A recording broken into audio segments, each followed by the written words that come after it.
ಎಲ್ಲರಿಗೂ ನಮಸ್ಕಾರ. ನಾವು ಇಲ್ಲಿ ಮಳೆ ನೀರು ಕೊಯ್ಲು ಇದನ್ನು ಕಾರ್ಯಾಗಾರ ಮಾಡಿಸ್ತಾ ಇದ್ದೀವಿ. ಅದು ಇಂಗು ಕೊಳವೆ ಬಾವಿಯಲ್ಲಿ ನೀರನ್ನ ಇಂಗುಗುಂಡಿಯನ್ನು ಮಾಡಿಸ್ತಾ ಇದ್ದೀವಿ. ಅದು ಹೆಂಗೆ ಮಾಡಬೇಕು ಏನು ಅಂತ ನಮಗೂ ಏನೂ ಗೊತ್ತಿರಲಿಲ್ಲ. ಬರೀ ಬೋರ್ವೆಲ್ ಹಾಕ್ಸ್ತಾ ಹೋಗ್ತಾ ಇದ್ವಿ. ಚುಕ್ಕಿಗಳೆಷ್ಟು ಇದಾವೆ ಆಕಾಶದಲ್ಲಿ, ಅಷ್ಟು ರಂಧ್ರ ಬಿದ್ದಾಗಿದೆ ಭೂಮಿಗೆ. ಅದು ಯಾವ ಥರ ಅಪಾಯ ಆಗಿದೆ ಅಂದರೆ ಭೂಮಿ ಉಳಿಯೋದು ಕಷ್ಟ, ಭೂಮಿ ಮೇಲಿರೋ ಜೀವವರ್ಗ ಉಳಿಯೋದು ಕಷ್ಟ ಅನ್ನೋಷ್ಟು ಮಟ್ಟಿಗೆ ಬಂದಿದೆ. ಹಂಗಾಗಿ ಅಂತರ್ಜಲದ ಬಗ್ಗೆ ನನಗೆ ಯಾವಾಗ ಅರಿವು ಮೂಡ್ತು ಅಂದರೆ ಒಬ್ಬರು ಯಾರೋ ಹಿಂಗೆ ಮಾರ್ಗದರ್ಶಕರು ಸಿಕ್ಕಿದಾಗ ಅವ್ರ ಬಗ್ಗೆ ಬಂದಾಗ ಟಿ ವಿಲಿ, ಮೊಬೈಲಲ್ಲಿ ಮತ್ತು ಪೇಪರಲ್ಲಿ ಬಂದಾಗ ನನಗೆ ಅದು ಮನವರಿಕೆ ಆಯಿತು. ಅಂದರೆ 2009ರಲ್ಲಿ ನಮ್ಮ ಮದುವೆ ಆಯಿತು. ನಾವು ಹಿಂಗೆ ನಮ್ಮ ಚಿಕ್ಕಮಂಗ್ಳೂರಿಗೆ ಕೊಟ್ಟಿತ್ತು. ನಮ್ಮ ಹೆಸರು ಅನುಪಮ ಅಂತೇಳಿ. ಬಟ್ ನಾವು ಅಲ್ಲಿ ಹೋಗುವಾಗ ಹಾಸನದಲ್ಲಿ ನಮ್ಮ ನೆಂಟರ ಮನೆಗೆ ಹೋಗುವಾಗ ರಸ್ತೆ ಬದಿಯಲ್ಲಿ ಒಂದು ಇದೇ ಮಾದರಿದು ಒಂದು ನೋಡಿದ್ದೆ. ಅಲ್ಲಿ ನನಗೆ ಆವಾಗಲೇ ರೇಡಿಯೋದಲ್ಲಿ ಬರ್ತಾ ಇತ್ತು ಪ್ರೋಗ್ರಾಮ್. ದೇವರಾಜ್ ರೆಡ್ಡಿ ಅಂತರ್ಜಲ ತಜ್ಞರು ಮಳೆ ನೀರು ಕೊಯ್ಲು ಬಗ್ಗೆ ಮಾಡೋದೊಂದು ಸಂದರ್ಶನ ಬರುವಾಗ ಅದು ಕಿವಿ ಬಿದ್ದಿತ್ತು. ಬಟ್ ಅವ್ರು ಯಾರು ಅಂತ ನೋಡಿರಲಿಲ್ಲ, ಹೆಂಗೆ ಮಾಡ್ತಾರೆ ಅಂತ ಗೊತ್ತಿರಲಿಲ್ಲ. ಅದನ್ನ ಯಾವಾಗ ಕಣ್ಣಿಂದ ನಾವು ಅದನ್ನು ಕಾರ್ಯ ನೋಡಿದ್ವ ಕಣ್ತುಂಬಿ ಬಂತ ಇದು ಮಾಡಲೇಬೇಕು. ಇದು ನೀರು ಅನ್ನೋದು ಭಾಳ ಅಮೂಲ್ಯವಾದ ವಸ್ತು. ಅದು ಯಾರ ಬಗ್ಗೆ ಅದ್ರ ಬಗ್ಗೆ ನಿರ್ಲಕ್ಷ್ಯ ತೋರಿದರೆ ಅದರ ಆಗು ಹೋಗುಗಳು ಎಂದಿಂದು ಬೇಸಿಗೆ ಟೈಮಲ್ಲಿ ನೋಡ್ತೀವಿ. ಮಳೆ ಒಂದ್ಸಲ ಬರುತ್ತೆ, ಒಂದ್ಸಲ ಬಂದಿದ್ದು ಇನ್ನೊಂದ್ಸಲ ಮತ್ತೆ ಅದೇ ಮಳೆ ಇರೋದಿಲ್ಲ. ಆ ಥರ ಅನುಭವ ಆಯಿತು. ನಾವು ಬೋರ್ವೆಲ್ ಹಾಕ್ಸಿದ್ವಿ, ಫೇಲೂರು ಅನುಭವಿಸಿದ್ವಿ, ತಂದೆ ಮನೇಲಿ ನೋಡಿದ್ವಿ. ಈಗ ಸಾಮಾಜಿಕವಾಗಿ ರೈತರು ಮಾಡೋದೇ ಅದು. ಬೋರ್ ಕೊರೆಸ್ತಾರೆ, ಭೂಮಿಯಿಂದ ನೀರು ತೆಗಿಯೋದೊಂದು ಮಾತ್ರ ಚೆನ್ನಾಗಿ ಕೆಲಸ ಆಗ್ತಿದೆ ಹೊರತು ಭೂಮಿಗೆ ನೀರು ತುಂಬಿಸೋಂಥ ಕೆಲಸ ಯಾವತ್ತೂ ಆಗಲಿಲ್ಲ. ಅದನ್ನ ಮನಗಂಡು ನಮ್ಮ ಭೂವಿಜ್ಞಾನ ಮತ್ತು ಅಂತರ್ಜಲ ತಜ್ಞರಾದ NJ ದೇವರಾಜ್ ರೆಡ್ಡಿ ಅವ್ರನ್ನ ಭೇಟಿಯಾದಾಗ ಏನು ಅನ್ನೋದು ತುಂಬ ಚೆನ್ನಾಗಿ ಮನವರಿಕೆ ಆಯಿತು. ಅದು ಪ್ರಾತ್ಯಕ್ಷಿಕೆಯನ್ನು ನೋಡಿದ್ದೀವಿ, ತುಂಬ ಇದಾಗಿದೆ. ಹಂಗಾಗಿ ಸಕ್ಸಸ್ ರೇಟು ಅನ್ನೋದು ತುಂಬ ಚೆನ್ನಾಗಿದೆ. ಹಂಗಾಗಿ ನಾವು ಮಳೆ ನೀರು ಕೊಯ್ಲು ಇದನ್ನು ಮಾಡಿಸ್ತಾ ಇದ್ದೀವಿ. ನಮ್ಮ ಅಕ್ಕವರು 2 ಬೋರ್ ಹಾಕ್ಸಿದ್ರು. ಬಟ್ ಮತ್ತೆ 3ನೇ ಬೋರ್ ಇವರು ನಮ್ಮ ಅಕ್ಕವರು, ಇವರು ಚಿತ್ರದುರ್ಗ ಜಿಲ್ಲೆ ಹೊಳಲ್ಕೆರೆ ತಾಲೂಕಿನ ಚಿಕ್ಕಜಾಜೂರು ಸಮೀಪದ ಕಡೂರು ಗ್ರಾಮದವರು. ಅವ್ರಿಗೆ ಇದ್ರ ಬಗ್ಗೆ ಅನುಭವ ಇರಲಿಲ್ಲ. ಏನು ಅನ್ನೋದು ಅವ್ರಿಗೆ ಮನವರಿಕೆ ಮಾಡಿ ಅವ್ರಿಗೆ ನಾನು ಸಹಕಾರ ಮಾಡ್ತೀನಿ, ಅವ್ರು ಕರ್ಕೊಂಬಂದು ಇದು ಮಾಡ್ತೀನಿ ಅಂತೇಳಿ ಅವ್ರಿಗೊಂದು ಭರವಸೆ ಹುಟ್ಟಿದ ಮೇಲೆ ಅವ್ರು ನಂಬಿ ಪಾಪ ಇದು ಮಾಡ್ತಿದ್ದಾರೆ.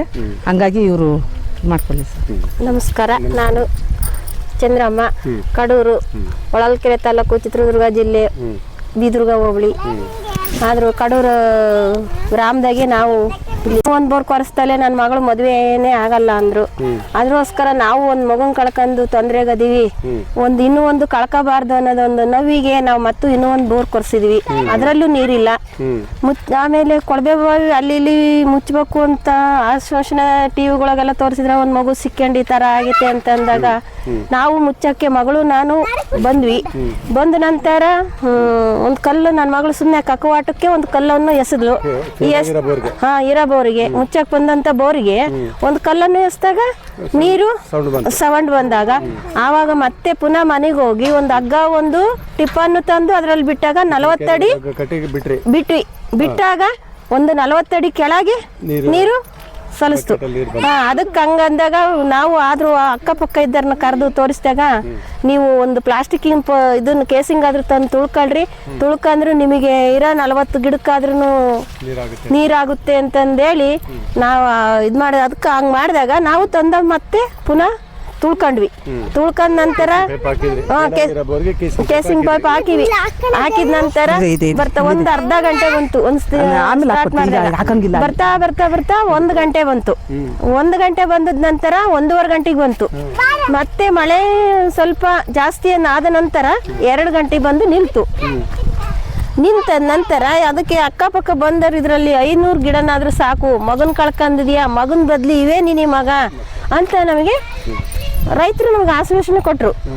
ಇದಕ್ಕೆ ಮುಖಾಂತರ ನಾವೇ ಮಾಡಿವಿ ಅಂತಂದ್ರೆ ನಮ್ಮ ಹತ್ರ ಏನು ಇಲ್ಲ ಅಂದಾಗ ಒಬ್ಬ ರೈತನ ಮಗ ಬಂದು ದಯಾನಂದ ಅಂತಂದು ಅವ್ರು ಬಂದು ಹೇಳ್ದಾಗ ನಾವು ಅಕ್ಕ ನಮ್ಮವೇ ಸಸಿ ಇದಾವೆ, ನೀನೇನು ಮಾಡಬೇಡ ಅಂತ ಒಂದು ಮಗ ನೆಟ್ಟು 500 ಗಿಡ ನಾವು ಸಾಕಿದೀವಿ ಅದೇ ನೀರಿಗೆ.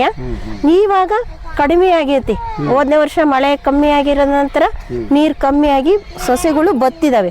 ಆವಾಗ ಬತ್ತಿದಾಗ ಮತ್ತು ನಾವು ಪುನಃ ಇನ್ನೂ ಒಂದು ಬೋರ್ ಕೊರೆಸ್ಬೇಕು ಅನ್ನೋದೊಂದು ಆಶ್ವಾಸನೆ ತೋರಿಸಿದ್ವಿ. ಆವಾಗ ನಮ್ಮ ತಂಗಿ ಬಂದಾಗ ನೀವು ಬೋರ್ ಯಾಕೆ ಕೊರಿಸ್ತೀರಾ, ನೀವು ಬೋರ್ ಕೊರೆಸಿ ಹೊಲನೆಲ್ಲ ಹಾಳು ಮಾಡ್ಕೊಂತೀರಾ, ತೂತ್ ಕುಟ್ಕೊಂತೀರಾ, ನೀವೇನು ವ್ಯತ್ಯಾಸ ಐತಿ ಅಂತಂದು ಒಬ್ಳು ನಮ್ಮ ತಂಗಿ ಬಂದಾಗ ನಮ್ಮನ್ನ ಬೈದಾಗ ಅದಕ್ಕೆ ಇಲ್ಲ ನೀವು ಸುಮ್ಮನಿರಿ, ನಾನು ಹಿಂಗೆ ಚಿತ್ರದುರ್ಗದಾಗೆ ವರ್ಷ ಟೈಮ್ ಹಿಂಸೆ ಮಾಡಿದ್ರು. ಆಮೇಲೆ 2 ವರ್ಷನೂ ಹೇಳ್ತಾ ಇದ್ದಾರೆ ಮಾಡ್ರಿ ಮಾಡ್ರಿ ಮಾಡ್ರಿ ಅಂತ. ನಾವು 2 ವರ್ಷ ಅವ್ರ ಹತ್ರ ಟೈಮ್ ತಗಂದ್ರು ನಾವು ಮಾಡಕ್ ಆಗಿರ್ಲಿಲ್ಲ. ಆದ್ರೂ ಇವತ್ತಿನ ದಿನ ಹೇಗ ಕೂಡ್ ಬಂದಿತ್ತು, ಆದ್ರೂ ಹೇಗ ಕೂಡೇನ್ ಬಂದಿರ್ಲಿಲ್ಲ. ನನ್ನ ಹತ್ರ ಅಮೌಂಟ್ ಇಲ್ಲವ ಅಂತ ನಾವು ಇಲ್ಲವಾ, ದುಡ್ಡಿಂದ ಅಮೌಂಟ್ ಇಲ್ಲವ ನಮ್ಮ ಹತ್ರ ಅಂದಾಗ ನಾನೇ ದುಡ್ಡು ತಂದು ನನ್ನ ತಂಗಿನೇ ದುಡ್ಡು ತಂದು ಹಾಕಿ ಮಾಡ್ಕೊಡ್ತೀನಿ ಅಂತ ಆಶ್ವಾಸನೆ ತೋರಿಸಿ ಅದ ನಂತರ ಇವತ್ತು ಚಿತ್ರದುರ್ಗದಿಂದ 4 ದೇವರಾಜ ರೆಡ್ಡಿ ಅವರ ಜೊತೆಯಿಂದ ಇನ್ನೂ 3 ಕರೆಸ್ಕೊಂಡು ಬಂದು ಇವತ್ತು ಅದನ್ನ JCB ಎಲ್ಲ ನಿಂತಿದ್ದು ಎಲ್ಲ ಸಿಮೆಂಟು ಜಲ್ಲಿ ಏನ್ ಬೇಕು ಅದಕ್ಕೆ ಏನ್ ಅವ್ರ ಐಟಮ್ ಕಳಿಸಿದ್ದೆಲ್ಲ ನಾವು ಅಲ್ಲಿ ಪುನಃ ತರಿಸಿದ ನಂತರ ಅವ್ರನ್ನ ಕರೆಸಿ ಇವತ್ತು JCB ಇಂಗುಗುಂಡಿ ಮಾಡೋ ಕೆಲಸಕ್ಕೆ ತೆಗಿತಿದ್ರಿಂದ ಅವರು ಬಂದು ಎಲ್ಲ ನಿಂತ್ಕೊಂಡು ಅವ್ರ ಇದ್ರಿಂದ ಅವ್ರ ಕೃತಜ್ಞತೆ ಇದರಿಂದ ನಮಗೆ ಒಳ್ಳೇದಾತು ಅಂದ್ರೆ ಅವರೇ ನಮ್ಮ ಪಾರಿ ದೇವ್ರು ಅಂತಂದು ಅವ್ರಿಗೆ ನಾನು ಆಶ್ವಾಸನೆ ನೀಡ್ತೀನಿ. 1 ಎಕರೆ 10 ಗುಂಟೆ ಐತಿ. 1 ಎಕರೆ 10 ಗುಂಟೆಯಲ್ಲಿ ಅಲ್ಲಿ ಹೋಗಿ ಆಟ ಆಡ್ರಿ, ಅಮ್ಮ ಅಡಿಕೆ ಗಿಡ ಇಲ್ಲ, ಅದನ್ನು ಸೇರೆ ಇಲ್ಲೇ ಇರ್ತೀಯಾ, ಇಲ್ಲೇ ಇರು ಮಗ, ಗಲಾಟೆ ಮಾಡಬೇಡ್ರಿ. ಅದೇ 1 ಬೋರ್ ಕೊರ್ಸಿದ ನಂತರ ಅದೇ ನಾನು ಹೇಳಿದ್ವಲ್ಲ, ನನ್ನ ಮಗಳು ಇನ್ನೂ 1 ಬೋರ್ ಕೊರ್ಸ್ತಲೆ ನಾನು ಅದಕ್ಕೆ ಸುಮಾರು ಅವಾಗ ಇಲ್ಲ ಅಷ್ಟೊಂದು ಆಗಿರ್ಲಿಲ್ಲ ಸರ್. ಅವಾಗ ಒಂದು 80,000 ಆಗಿತ್ತು ಖರ್ಚಾಯ್ತು, ಬರ್ಲಿಲ್ಲ. 2 ಬೋರ್ ಹಿಂಗಾದ್ಮೇಲೆ ಕೊನೆಗೆ ನೀವು ಈ ವ್ಯವಸ್ಥೆ ಮಾಡ್ಕೊಂಡು ನಮ್ಮ ತಂಗಿ ಹೇಳಿದ ನಂತರ ನಾವು ಈ ತರ ಮಾಡಿದ್ರೆ ಅವರಿಂದ ಬಹಳ ತುಂಬಾ ತುಂಬಾ ತುಂಬಾ ತುಂಬಾ ಇದಾಗಿದಾವೆ ಅನ್ನೋದ್ರಿಂದ ನಾವು ಅವ್ರು ಹೇಳಿದ್ರ ನಂತರ ನಾವು ನಂಬಿ ಮಾಡ್ತಾ ಇದ್ದಾರೆ. ದೇವರಾಜ 3 ವರ್ಷ ಎತ್ಕಬೇಡ ಬಂದಿದೆ. ಇದು ನಿಮ್ದು ಇದು ಸ್ಥಳ ಬಂದು ಚಿಕ್ಕಜಾಜೂರ್ ಹತ್ರ ಕಡೂರು, ಬೀದುರ್ಗ ಹೋಬಳಿ ಕಡೂರು. ಸರಿ, ನಮಸ್ಕಾರ, ಧನ್ಯವಾದಗಳು. ಮುಖ್ಯವಾಗಿ ಸಾವಯವ ಕೃಷಿಕರು ಏನೇನು ಚಟುವಟಿಕೆ ಮಾಡ್ತಾ ಇದ್ದಾರೆ ಇಲ್ಲಿ ಸರ್? ನಾವು ನೈಸರ್ಗಿಕ ಕೃಷಿ ಅಂದರೆ ನನ್ನ ಮನೇಲೂ ಗಂಡನ ಮನೇಲೂ ಇದೆ ಜಮೀನು, ಬಟ್ ಅದು ಮಾಡೋಕ್ಕೇನು ವ್ಯವಸ್ಥೆ ಮಾಡ್ಕೊಂಡಿದ್ವಿ. ಬಟ್ ಅದು ಏನೋ ಒಂದು ಕಾರಣಾಂತರದಿಂದ ಕೆಲಸ ನಿಂತಿದೆ. ಹಾಗಾಗಿ ನಮ್ಮ ತಂದೆಗಂತೂ ಇದ್ರ ಬಗ್ಗೆ ಆಸಕ್ತಿ ಇತ್ತು, ನನಗೂ ಆಸಕ್ತಿ ಇತ್ತು. ಹಂಗಾಗಿ ನಾವು ನಮ್ಮ ತಂದೆಗೆ ಈಗ 5 ವರ್ಷದಿಂದ ನೈಸರ್ಗಿಕ ಕೃಷಿ ಮಾಡೋದಕ್ಕೆ ತೊಡಗಿಸ್ಕೊಂಡಿದ್ವಿ. 850 ಅಡಿಕೆ ತೋಟ ಇದೆ, ಒಂದು 80 ಅಡಿಕೆ ತೆಂಗಿದೆ. ಅದರಲ್ಲಿ ನಾವು ಹಸಿರೆಲೆ ಗೊಬ್ಬರಕ್ಕೆ ಇದು ಸೆಣಬು, ಡಯಾಂಚ ಮತ್ತು ವೆಲ್ವೆಟ್ ಬೀನ್ಸು ಇವೆಲ್ಲ ಹಾಕಿದ್ದೀವಿ. ಆಮೇಲೆ ಜೀವ ನಾಟಿ ಅಂದರೆ ನಾಟಿ ತಳಿ ಹಸುವಿಂದ ಜೀವಾಮೃತ, ಘನಜೀವಾಮೃತ, ಹೊದಿಕೆ ಈ ಥರ ಎಲ್ಲ ಮಾಡಿ ತೋಟ ತುಂಬ ಚೆನ್ನಾಗಿ ಬಾಳ್ಕಿದೆ. ಹೊರಗಡೆಯಿಂದ ಗೌರ್ಮೆಂಟ್ ಗೊಬ್ಬರ ಯೂರಿಯಾ, DAP, ಪೊಟ್ಯಾಶು ಇಂಥವೇನು ತಂದು ಸುರಿಯದೆ, ಕಳೆನಾಶಕನೂ ಹೊಡೆದೆ, ಭೂಮಿನೂ ರಕ್ಷಣೆ ಮಾಡಿದ್ವಿ. ಮತ್ತು ಬಿದ್ದಂಥ ಮಳೆ ನೀರು ಅಲ್ಲೇ ಹಿಂಗುವಂಥ ಕೆಲಸವನ್ನು ಮಾಡಿದ್ದೀವಿ.